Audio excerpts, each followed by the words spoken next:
नमस्कार दोस्तों। जय श्री राधे कृष्णा। आपके अपने चैनल भजन कहानी में आपका बहुत बहुत स्वागत है। आज की वीडियो में मैं आपको कार्तिक पूर्णिमा के अगले दिन सुनी जाने वाली चिड़ा चिड़ी की कहानी सुनाऊंगा। शास्त्रों के अनुसार यह कहानी सुनने से मकान बनाने की इच्छा अति शीघ्र पूर्ण होती है। अगर आप मकान बनाने का विचार कर रहे हैं या मकान बनाना चाहते हैं तो यह कहानी आप जरूर सुनिएगा ताकि आपकी मकान बनाने की इच्छा बहुत जल्दी पूर्ण हो जाए।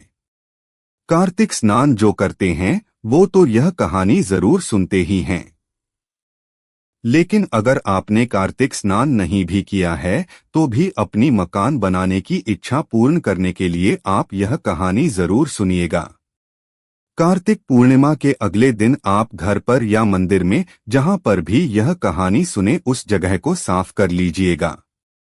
साफ करके फिर हम यहां पर एक घर बना लेंगे। आप आटे से या चावल से यह घर बना सकते हैं। फर्श पर थोड़ा साफ करके हमें ये घर बनाना है।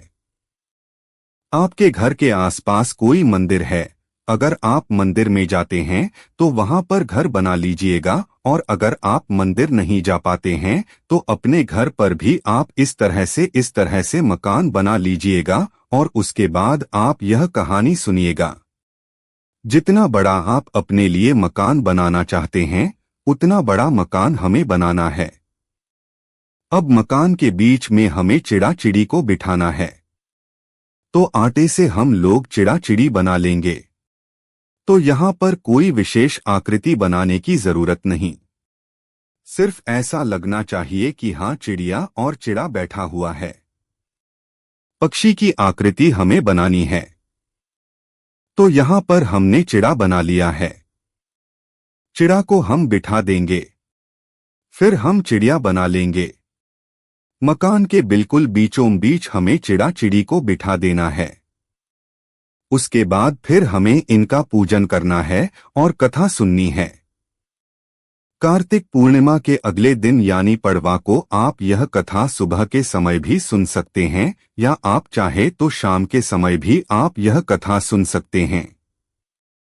घर बनाने के बाद घर के चारों कोनों में हम दीपक रख देंगे और घर के बीच में भी हम एक दीपक रखेंगे। चारों तरफ उजाला होना चाहिए। बाहर आप चाहे तो दीपक रख दीजिएगा मेन गेट पर, या आप मोमबत्ती भी रख सकते हैं। इसके बाद हम जल के छींटे लगाकर शुद्धिकरण कर लेंगे और सारे दीपक जला लेंगे। आप चाहे तो यह दीपक आप सरसों के तेल के भी जला सकते हैं या घी के भी जला सकते हैं। फिर हम पूजा शुरू करेंगे।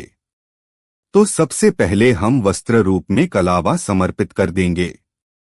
रोली से हम तिलक लगा देंगे। दो को भी हम तिलक करेंगे। चिड़ा चिड़ी को तिलक करेंगे। उसके बाद चावल समर्पित कर देंगे तिलक के ऊपर और भोग के रूप में हम खील पत्ता समर्पित करेंगे। घर के सभी कमरों में हमें खील रखनी है ताकि पूरा घर अन्न धन से भरा रहे। इस तरह से हम पूजा कर लेंगे। खिचड़ी का भोग हमें जरूर समर्पित करना है क्योंकि इस दिन मूंग चावल की खिचड़ी का दान जरूर किया जाता है और साथ में दक्षिणा भी रख देंगे। इस तरह से हमें पूजा करनी है। फिर हमें एक लोटा जल लेकर चिड़ा चिड़ी की कथा सुननी है। तो एक लोटा जल हमने ले लिया है। हाथ में मूंग चावल की खिचड़ी ले लेंगे और फिर हम चिड़ा चिड़ी की कथा शुरू करेंगे। तो चलिए मैं आपको चिड़ा चिड़ी की कहानी सुना देती हूँ। बहुत समय पहले की बात है। 4 चिड़िया थी। चारों आपस में सहेलियां थी। चारों कार्तिक स्नान करती थी। आई पड़वा। चारों ने सोचा चलो खिचड़ी बनाएं। एक चिड़िया चावल लेकर आई। एक चिड़िया दाल लेकर आई। एक चिड़िया घी लेकर आई। सबने मिलकर खिचड़ी बनाई। सबने सोचा कि पहले नहाकर आते हैं, फिर बैठकर आराम से खिचड़ी खाएंगे। पहले एक चिड़िया आई। उसे भूख लगी हुई थी। बाकी चिड़िया अभी नहीं आई थी तो उसने खिचड़ी की भाप का ली। दूसरी चिड़िया आई, उसने पानी पी लिया। तीसरी चिड़िया आई, उसने खिचड़ी खा ली। और चौथी चिड़िया आई तो सिर्फ खुरचन बचा था, उसने खुरचन खा लिया। चारों चिड़िया मर गई। जिस चिड़िया ने भाप खाई थी वो चिड़िया राजा के घर राजकुमारी बनी। जिस चिड़िया ने पानी पिया वो कुम्हार की बेटी बनी। जिस चिड़िया ने खिचड़ी खाई थी वह ब्राह्मण की बेटी बनी। और जिस चिड़िया ने खुरचन खाई थी वह हाथी नहीं बनी। कुम्हार की लड़की राजा के यहाँ दासी बन गई। ब्राह्मण की लड़की राजकुमारी की सहेली बन गई। हथनी भी राजा के यहाँ पर ही थी। यानी वह चारों सहेलियां फिर से एक ही जगह पर इकट्ठी हो गई। राजकुमारी को पिछले जन्म की सारी बातें याद थी। जब राजकुमारी की शादी हुई तो विदाई हो रही थी। उस समय राजकुमारी ने अपने पिताजी से कहा, पिताजी, मेरी सहेली और दासी दोनों को मैं अपने साथ लेकर जाऊंगी। राजा ने कहा, ठीक है, तुम लेकर चले जाओ। उसके बाद जब विदाई होने लगी तो फिर राजकुमारी ने जाने से मना कर दिया। राजकुमारी से राजा ने पूछा कि अब तुम्हें क्या चाहिए? तो राजकुमारी ने कहा कि मुझे मेरी हाथनी चाहिए। मैं तो इस हाथनी को भी साथ लेकर जाऊंगी। राजा ने नौकरों से कहा कि हाथनी को लेकर आओ। राजा के नौकर हाथनी को ले जाने लगे, लेकिन हाथनी उठी ही नहीं। सबने कोशिश की लेकिन हाथनी को कोई भी उठा नहीं पाया। तब राजकुमारी ने कहा कि मैं इस हाथनी को उठाऊंगी। राजकुमारी हाथनी के पास गई। उसके कान में पिछले जन्म की बात कही, जिसे सुनकर हाथनी उठकर खड़ी हो गई। राजा यह सब देखकर हैरान हो गया। राजा ने तुरंत तलवार निकाल ली और कहा कि तुम बताओ कि तुम कौन हो, क्योंकि तुम तो जानवरों से बात करती हो। तुम मेरी बेटी हो ही नहीं सकती। तुम तो कोई बहरूपिया हो। सच सच बताओ कि तुम कौन हो, नहीं तो मैं तुम्हारा सिर धड़ से अलग कर दूंगा। तब राजकुमारी ने हाथ जोड़कर कहा, पिताजी, मैं तो आपकी बेटी ही हूं। पिछले जन्म में हम 4 चिड़िया थे। हमने कार्तिक स्नान किया था और पड़वा के दिन खिचड़ी बनाई थी। फिर सारी बात राजकुमारी ने अपने पिताजी को बता दी। राजा ने कहा कि कार्तिक स्नान और पड़वा के दिन कहानी सुनने और खिचड़ी दान करने का अगर इतना महत्व है, अगर इतना पुण्य फल मिलता है, तो हम भी कार्तिक स्नान जरूर करेंगे और पड़वा के दिन खिचड़ी बनाकर दान करेंगे और खिचड़ी खाएंगे। उसके बाद से राजा ने पूरे नगर में ढिंढोरा पिटवा दिया कि सभी लोग कार्तिक स्नान जरूर करें और कार्तिक पूर्णिमा के अगले दिन पड़वा को चिड़ा चिड़ी की कहानी सुने। अपने ठाकुर जी को खिचड़ी का भोग लगाएं, स्वयं भी खिचड़ी खाएं और खिचड़ी का ही दान करें। हे भगवान, जैसे आपने राजा की बेटी की सुनी वैसे सबकी सुनना। इस कहानी को कहते सुनते हुकारा भरते सबकी सब मनोकामनाएं पूर्ण करना और सबके घर को अन्न धन से भर देना। यह थी चिड़ाचिड़ी की कहानी। इस तरह से हमारी चिड़ाचिड़ी की कहानी पूर्ण हो जाएगी।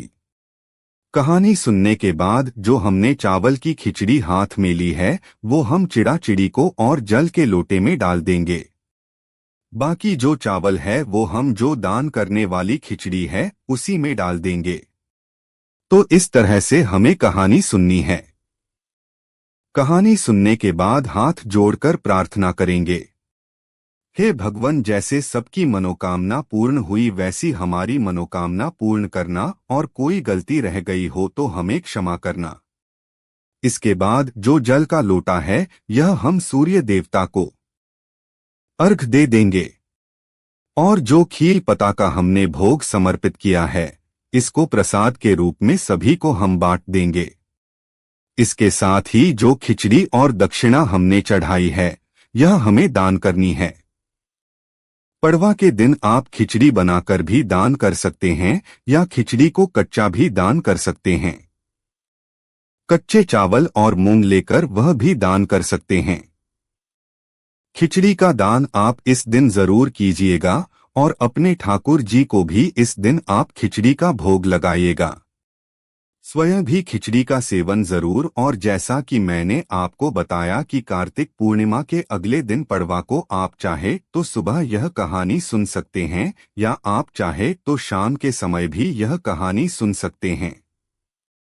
कहानी सुनने के बाद 3-4 घंटे जब हो जाएंगे कहानी सुने, जब दीपक वगैरह शांत हो जाएंगे, तब हमें क्या करना है, खिचड़ी तो हम दान कर देंगे। और जो भी आपने मकान बनाया, अगर आपने मंदिर में मकान बनाया है तो उसको एज इट इज वैसे का वैसे छोड़ के आप घर आ जाएंगे।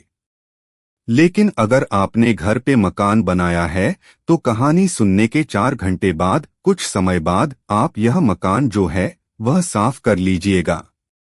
इस मकान को हमें कपड़े से साफ करना है, झाड़ू वगैरह से साफ नहीं करना है। तो किसी भी कपड़े से सारे आटे को हम इकट्ठा कर लेंगे, किसी भी प्लेट में या पॉलिथीन में इसको डाल लेंगे। उसके बाद आप यह आटा चाहे तो गाय को खिला सकते हैं। आप चाहे तो जो चिड़ा चिड़ी का आटा है और यह जो आटा है बीच में जो खील पता से आपको दिख रहे हैं, जो भोग के रूप में डाले, ये चींटियों को भी डाल सकते हैं, गाय को भी खिला सकते हैं, या आपके यहाँ पर कोई नदी तालाब है तो मछलियों को भी डाल सकते हैं। दोस्तों, चिड़ा चिड़ी की यह कहानी सुनने से कार्तिक स्नान पूर्ण होता है। जो लोग कार्तिक स्नान करते हैं वह पड़वा के दिन यह कहानी जरूर सुनते हैं, क्योंकि इस कहानी के बिना कार्तिक स्नान पूर्ण नहीं होता है। और जिन लोगों की मकान बनाने की इच्छा है, जो मकान बनाने की सोच रहे हैं, वह भी इस कहानी को जरूर सुनते हैं, क्योंकि यह कहानी सुनने से मकान बनाने की इच्छा अति शीघ्र पूर्ण हो जाती है। तो आपको चिड़ा चिड़ी की यह कहानी कैसी लगी कमेंट करके जरूर बताना। और अगर यह वीडियो आपको पसंद आया हो, वीडियो आपके लिए थोड़ा बहुत भी यूजफुल हो, तो प्लीज वीडियो को लाइक कर देना और मेरे चैनल को सब्सक्राइब कर लेना।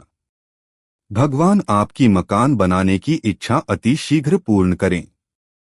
इसी कामना के साथ फिर मिलेंगे किसी और वीडियो में। तब तक के लिए जय श्री राधे कृष्णा। धन्यवाद।